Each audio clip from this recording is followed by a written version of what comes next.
Olá, este é o Sala de Aula e o tema de hoje é sobre o vestibular no Brasil, o modelo que é utilizado. E eu converso com a Maria Márcia Sigrist Malavasi, que é professora da Faculdade de Educação da Unicamp. Maria Márcia, a primeira pergunta é se o modelo atual de vestibular do Brasil ele é o melhor modelo. Primeiramente, obrigada pelo convite. Acho que esse é um tema que interessa a toda a população, especialmente a juventude, e é sempre muito importante falar sobre ele.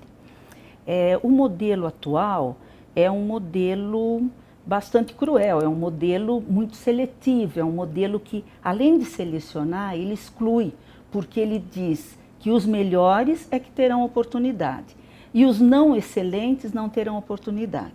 E nem sempre os que não ingressam não são bons estudantes, muitas vezes eles são. É que o corte acaba sendo muito perverso, porque ele exige muito de determinados alunos. E aqueles que também estudaram, que também se dedicaram, que também sonharam com o ingresso no ensino superior em uma universidade, acabam não conseguindo. E não é só uma questão da preparação, pode ser no dia a pessoa também não ter... ter tido algum contratempo, não conseguir administrar o tempo durante a prova, tem tudo isso? Sem dúvida alguma. Imagine que um vestibular de um dia ou que seja de 2 dias, na verdade, ele submete o estudante a um crivo que não é só do conhecimento, da sua proficiência, mas é também de outras questões, de outra ordem, inclusive física, que não deveriam entrar nessa seleção. Então, há outros processos que nós poderíamos conversar sobre eles, que contemplariam muito bem esse estudante. Agora, você imagina um estudante que se dedica anos e que no último ano dedica-se mais ainda e ele vai depender de um dia. E esse um único dia pode ter um acidente ou ter algum imprevisto que o impede de ir fazer esse processo seletivo. Ou seja, ele está excluído e é verdadeiramente injusto. E esse modelo de vestibular que o Brasil utiliza, como que ele surgiu? A gente pegou de cópia de algum outro lugar ou foi se desenvolvendo com o passar dos anos? Não, há outros países que implantaram o vestibular nesses moldes e que já avançaram modificando.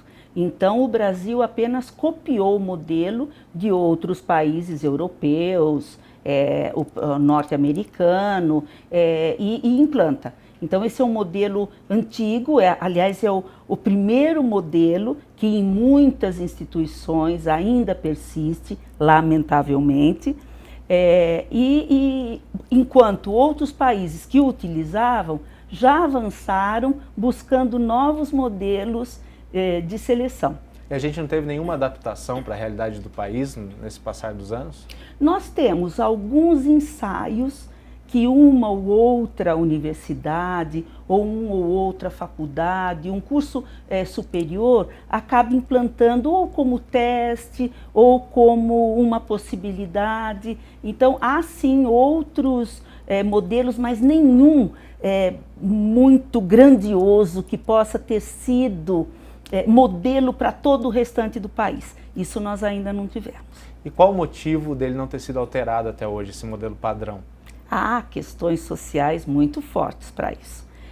Nós sabemos que, lamentavelmente, a educação de qualidade no nosso país é para poucos e não deveria ser assim. Lamentavelmente, os que têm mais oportunidades, mais chances, são aqueles que têm, desde a sua origem, um nível socioeconômico maior. Significa o quê? As oportunidades que esse estudante teve ao longo da vida vão incidir também no resultado do seu vestibular, enquanto outros não tiveram essa oportunidade ao longo da sua história. Consequentemente, nós vamos ter o quê? Esse mesmo grupo que desde o início foi privilegiado, o será também para o ingresso no ensino superior, enquanto outros grupos que majoritariamente precisariam de um excelente curso de ensino superior, sequer conseguem ingressar nele, por vários fatores, inclusive os financeiros. porque não se trata só de ingressar no ensino superior, trata-se de conseguir permanecer nele. Eu entrevistei alguns alunos de cursinho vestibular, a gente vai ver agora um vídeo com uma fala de um deles. Eu vejo muito que as universidades ditam o que cai no vestibular e isso acaba mudando o currículo do ensino médio. Eu quero saber como isso é feito, pensado dentro da universidade, para estruturar o ensino médio e o ensino fundamental das escolas.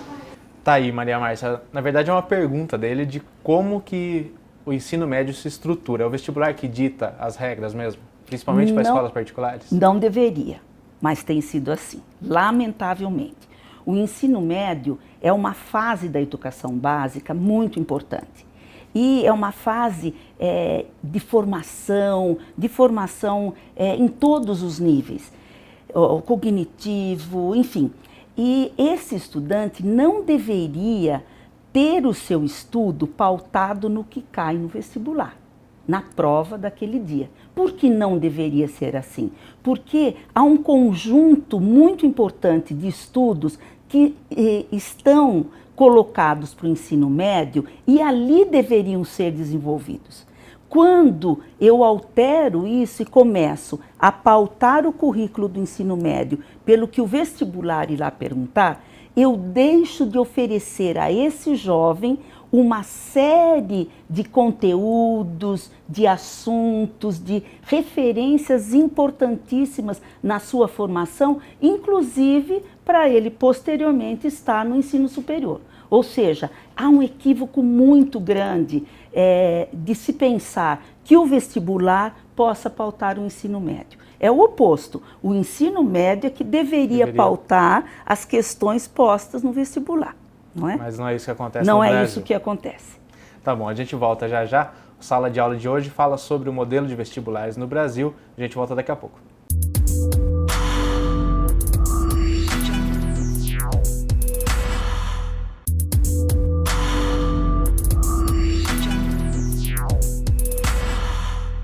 Estamos de volta com a sala de aula, que hoje fala sobre o modelo do vestibular no país. Maria Márcia, a gente vinha falando sobre alguns testes que já foram feitos para se ter um modelo um pouco melhor de vestibular, mais adequado, mais justo no Brasil. Mas em funcionamento, a gente tem algum vestibular que sirva de exemplo? Nós temos alguns cursos de ensino superior que têm uma proposta do ingresso sem o vestibular. É claro que é preciso verificar, de fato, qual é esse processo. Se a ideia é que o estudante ingresse para que lá ele tenha esse conhecimento, ou se a ideia é que ele ingresse como um bom pagante. Então há essa questão a ser verificada. Fora isso, nós temos algumas propostas que têm tido êxito. Por exemplo, o de Goiás, com um ensaio interessante, de Minas também, mas para nós falarmos aqui, perto de nós temos dois processos bastante interessantes. O primeiro é o PAAS, que é, no ingresso do vestibular da Universidade Estadual de Campinas, os alunos que têm o seu histórico no ensino público, na escola básica, no ensino público, eles têm contemplado uma pontuação que pode ajudá-los nesse ingresso. E nós temos visto com esse modelo o ingresso de mais alunos da escola pública. Uma vez que a universidade é pública, que o ensino deveria nacionalmente ser público, é muito bom quando nós percebemos o ingresso desses alunos da rede pública em uma universidade pública. Claro que os demais também têm todo o direito a ele. E há um outro programa que é o Profis. Esse é um programa muito interessante que também nós tivemos oportunidade de participar da concepção, dos estudos iniciais dele, e hoje nós o vemos em curso. O aluno permanece por 1 ano na universidade, 2 anos na universidade, conforme o caso. Ele é oriundo da escola pública, todos eles, há um número determinado de alunos da escola pública. Mas ele não entra através de vestibular? Não, ele vai depois de permanecer na universidade, tendo contato com todos os alunos, com os mesmos professores, os mesmos recursos pedagógicos, o mesmo ambiente, ele vai depois poder escolher um curso na sua área. É como se ele fizesse um vestibular ao longo do tempo. Exatamente. Então, esse é um processo muito mais interessante, mais justo. E o que nós temos visto são os resultados absolutamente positivos desse programa. A gente tem mais uma fala do Rodolfo, junto agora com a Lohane, e eles falam justamente um pouco dessa questão da desigualdade. Vamos acompanhar. O vestibular, acho que atualmente ele é meio desigual, sinceramente, assim, porque você vê que a diferença no ensino, no ensino público e no ensino privado no país. E o ensino público muitas vezes não contempla o que o ensino particular atende, né? Então, ainda mais os vestibulares, são as grandes universidades, né, que ditam os vestibulares, o que vai cair, as matérias e tal. Isso às vezes interfere, porque colégios privados, eles tendem e podem, como são particulares, mudar o currículo e trazer coisas novas para abranger e contemplar o que o vestibular pede. Nas escolas públicas, essa mudança é muito lenta e dificilmente acontece. Então, eu vejo hoje o vestibular como uma prova muito assim, que separa e segrega as pessoas. Eu acho que o vestibular atual não é autoavaliativo, porque as escolas públicas e as escolas particulares existe uma defasagem entre elas. O ensino das escolas públicas é muito inferior ao comparar com as escolas particulares. E com isso, para ter um alto índice de pessoas que vieram das escolas públicas, eles oferecem cotas para poder dar uma equiparidade entre pessoas que vieram de tais escolas.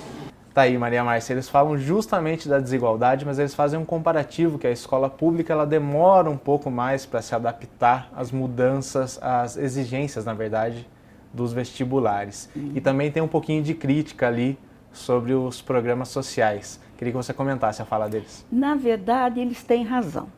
Eu imagino que, sendo um estudante de uma escola privada, no caso do vídeo, eles sintam-se, entre aspas, injustiçados.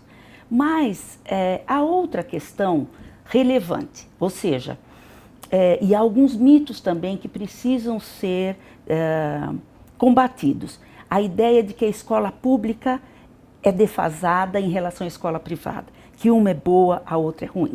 Na verdade, o que nós temos são pessoas que ingressam nessas redes diferentes e que trazem uma história de vida muito diferente. E isso incide diretamente na possibilidade e no tempo do aprendizado. É a questão da bagagem cultural diferente. também. Exatamente. Que a pessoa traz que às vezes uma família com uma renda um pouco maior, ela tem uma bagagem cultural mais facilitada. O capital cultural de uma família incide diretamente na forma e no tempo de aprendizado dos seus integrantes. Então, imaginando que um aluno vá ao teatro, conheça bibliotecas, tenha uma biblioteca em casa, tenha acesso a todas as redes sociais, equipamentos, evidentemente que ele terá um impacto muito diferente, isso tudo terá um impacto muito diferente no aprendizado daquele estudante, não é? Então, quando nós olhamos o resultado dessas duas redes, nós imaginamos que o ensino é diferente. E, na verdade, não é bem essa a explicação. Nós temos sujeitos de níveis socioeconômicos diferenciados que tiveram oportunidades diferenciadas, portanto, responderão de uma ou de outra forma àquilo que lhes foi oferecido. Justamente por isso, nós precisamos dar oportunidade para aqueles que menos têm, para poderem também usufruir dessas oportunidades que os outros tiveram ao longo da sua vida, não é? Então, imaginar que aquele que nunca teve não precisa é um grande equívoco. Então, o que nós precisamos? Oferecer oportunidades sem tirar a oportunidade do outro, mas oferecer oportunidades para aquele aluno da rede pública de ensino ingressar. E há um outro mito. Quando nós colocamos alunos de escolas públicas, nós temos muitas escolas públicas que estão inseridas nesse contexto? Escolas técnicas de excelente nível, escolas profissionalizantes de excelente nível, todas públicas, e que já receberam excelentes alunos e que no vestibular vêm os seus alunos ingressando em excelentes posições. Então há mitos aí que nós precisamos combater. A gente já volta falando disso. Maria Márcia, o Sala de Aula de hoje está falando sobre o modelo de vestibular. 2 minutinhos e a gente está de volta.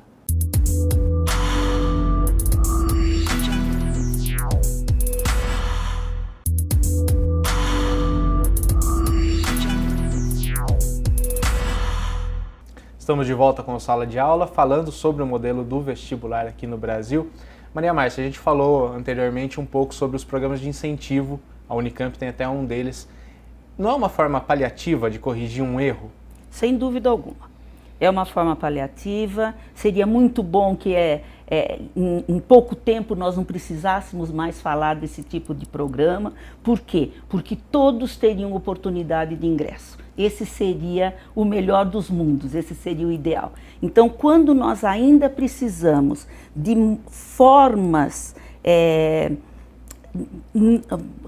relativamente artificializadas para que o estudante brasileiro ingresse no ensino superior, nós percebemos que isso acontece por quê? Porque nós não temos o que nós deveríamos ter, o direito de todos os estudantes ingressarem em escolas públicas. E em faculdades e universidades públicas. Em faculdades, universidades públicas. Quando nós falamos de escola, nós estamos falando de todas elas. E um país precisa, até pela Constituição, oferecer educação a seu povo. E isso já existe em inúmeros... Isso existe em grande parte dos países e em todos os países desenvolvidos do mundo. Nós precisamos chegar lá. Bom, vamos entrar agora então no ponto principal da nossa discussão, que é qual seria o modelo ideal de vestibular, que ele fosse mais justo, que ele corrigisse todas essas distorções. O primeiro ponto seria não ter vestibular. Esse seria o mais justo, ou seja, há alguns países onde o estudante, todos os estudantes, pela sua história no ensino médio, no ensino fundamental 2, ele vem construindo um bloco por eficiência, ou seja, através de notas, através de observações, ele tem a sua pasta de desempenho. E isso faz com que ele tenha lá, ao final, uma pontuação, que é a soma de todos esses seus anos escolares, para que ele ingresse em uma ou em outra área, e normalmente na área em que ele escolhe. Então esse é o ideal. É o processo em que toda a vida estudantil é levada em conta. Então, desde o início, ou seja, se nós tivermos não só no ensino médio, é isso? O ensino fundamental 2 também. O ideal é isso, ou seja, aquele estudante não está dependendo de um dia, como nós falamos inicialmente. Ele vai ter, se ele perdeu uma prova, se ele foi reprovado, ele teve a oportunidade de fazer novamente, foi bem, tudo aquilo está nesse seu histórico que vai possibilitar que ele ingresse. Então esse é um modelo bastante bem sucedido, um modelo bastante interessante, porque dá ao estudante o senso de responsabilidade ao longo dos anos. Ele não vai sequer fazer o que nós temos presenciado no caso do vestibular. O aluno que não estuda, no último ano do ensino médio, ele se dedica completamente, faz treinamentos, faz cursinhos que treinam, não ensinam, treinam para determinadas provas, determinados vestibulares. Ou seja, todo aquele histórico que ele precisaria ter, porque foi ao longo dos anos aprendendo, não existe. Ou seja, haverá um problema lá na outra ponta, quando ele terminar esse ensino superior. Então, esse é o modelo mais apropriado, aquele em que o estudante vai, ao longo dos anos, construindo a sua história de ingresso no ensino superior. Há outros também em que o estudante, também por uma pontuação, ao longo do ensino médio, ele ingressa e ele vai, ao longo do primeiro ano, fazendo as disciplinas todas, e ao longo desse primeiro ano, é o caso de muitas universidades na França, ao longo desse primeiro ano ele vai fazendo provas, aulas, trabalhos, e ele vai sendo ao longo daquele ano observado e analisado. Isso e indica também qual área ele vai seguir? Sim, indica sim. Ele escolhe uma área, se ele tiver aquela pontuação, ele vai poder escolher uma área. E ao longo do ano, dentro dessa área, ele já escolheu um curso. Ao longo do primeiro ano, ele vai tendo contato com esse curso no seu dia a dia, em período integral, diurno, que são os outros princípios fundamentais, ele vai tendo contato. E ao longo do ano, ele vai sendo avaliado. E aí ele ingressa ou não.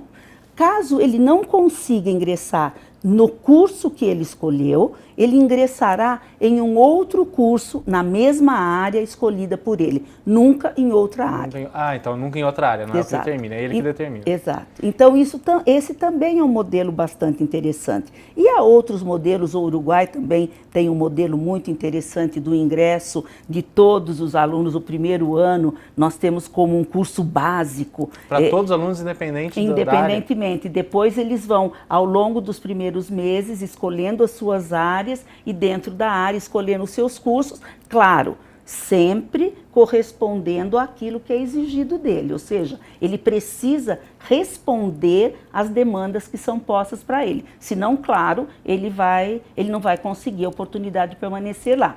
Há também os alunos em todos esses modelos que desistem, porque eles dizem, não é essa área que eu gosto, né? Assim como Sim. Nós temos, por quem faz o vestibular, os que desistem depois, nós temos também nesses outros modelos. E aí o aluno vai buscando qual é mesmo a sua área de interesse.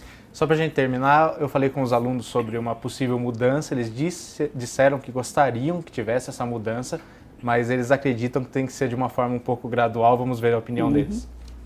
Eu acho que o vestibular deveria ter uma mudança gradativa, mas com menos questões, com uma forma que fosse avaliar realmente o candidato, o vestibulando. Porque atualmente, por exemplo, o Enem mesmo, com 180 questões, é uma loucura em um dia só. Não dá tempo de fazer todas as questões, tem que ler por cima, os textos são enormes, tem que fazer a redação e não tem tempo de fazer certinho a prova. Às vezes você tem que chutar, tem que pensar na melhor forma para poder conseguir entrar na faculdade. Tem que ser com medida, sabe? Investimentos, melhorias assim, em educação, mas que contemplem e que passa a não, sei lá, jogar muita matéria ou, sei lá, fundamentar coisas que são muito quadradas, vamos dizer assim, mas transformar tudo em algo muito mais que o aluno entenda como é que é o funcionamento, como aquilo faz diferença para a vida, como aquilo traz ele, como aquilo funciona no dia a dia, no cotidiano dele. Não seja mais um modo que você vai lá, estuda, lê um livro e tá pronto, acabou e é isso, e vai por outra etapa. Tá aí, Maria Márcia. Tem que ser assim mesmo, tem que ser uma mudança gradativa, pensando mais na utilização prática das matérias. E já uma outra pergunta, a gente tem pouco tempo, mas as universidades já pensaram em fazer essas mudanças, em mudar a forma do vestibular? Eu espero que elas tenham pensado. Se não pensaram, está na hora de pensar. Nós precisamos avançar. E nós temos avançado muito pouco nessa questão. A mudança, se ela for benéfica, ela não precisa ser gradativa. Se nós tivermos, por exemplo, o final de uma prova de um dia, mesmo que seja de um ano para outro essa mudança, ela beneficiará tantas pessoas que nós não precisamos ensaiar essa mudança. Ela pode ser feita imediatamente, não é? Todas essas propostas, quando elas beneficiam uma população, no caso, os jovens brasileiros em idade escolar, ela é muito bem-vinda e ela precisa vir logo. Tá, joia. Obrigado, Maria Márcia, pela presença. Obrigada a todos os ouvintes e espero que essa reflexão continue fazendo parte da vida do povo brasileiro, especialmente dos jovens. Com certeza vai fazer. Esse foi o Sala de Aula, que hoje debateu sobre o modelo de vestibular de seleção para as universidades no país. A gente volta em um próximo programa.